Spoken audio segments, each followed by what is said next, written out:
बच्चों, आज हम वर्ण विचार के अंतर्गत र का प्रयोग और वर्ण विच्छेद के बारे में पढ़ेंगे। र का प्रयोग। बच्चों, र एक ऐसा व्यंजन है जिसकी मात्रा और व्यंजन रहित रूप अन्य व्यंजनों से अलग होता है।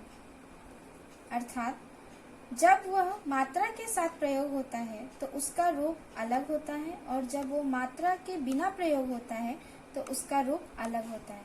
अतः इसके प्रयोग में कुछ विशेष बातों का हमें ध्यान रखना पड़ता है। आइए उन बातों को हम जानें। जब र स्वर के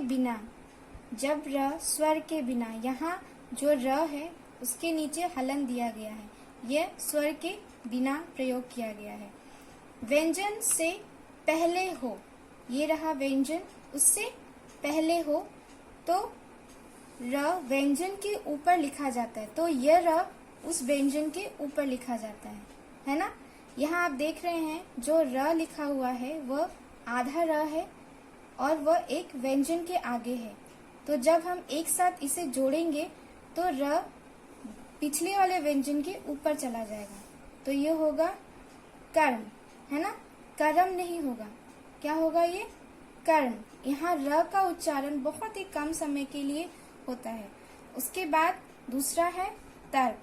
तर्क में भी सेम है, यहाँ र अपने आधे रूप में आ रहा है।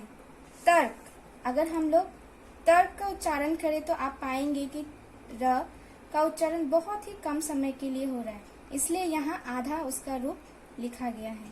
धर्म में भी वही बात है, यहाँ धर्म नहीं होगा, धर्म।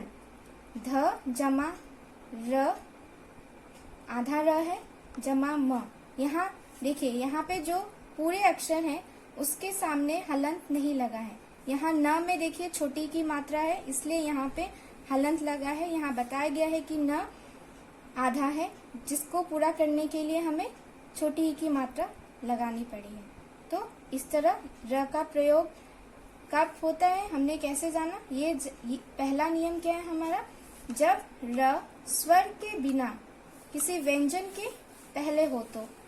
जब र स्वर के बिना किसी व्यंजन के पहले हो तो र की मात्रा उसके ऊपर लग जाती है, पिछले वाले व्यंजन के ऊपर। बच्चों, अब हम र का प्रयोग दूसरे रूप में देखते हैं। जब र किसी अन्य स्वर रहित व्यंजन के साथ उच्चारित होता है तो उसका रूप कुछ इस प्रकार से होता है।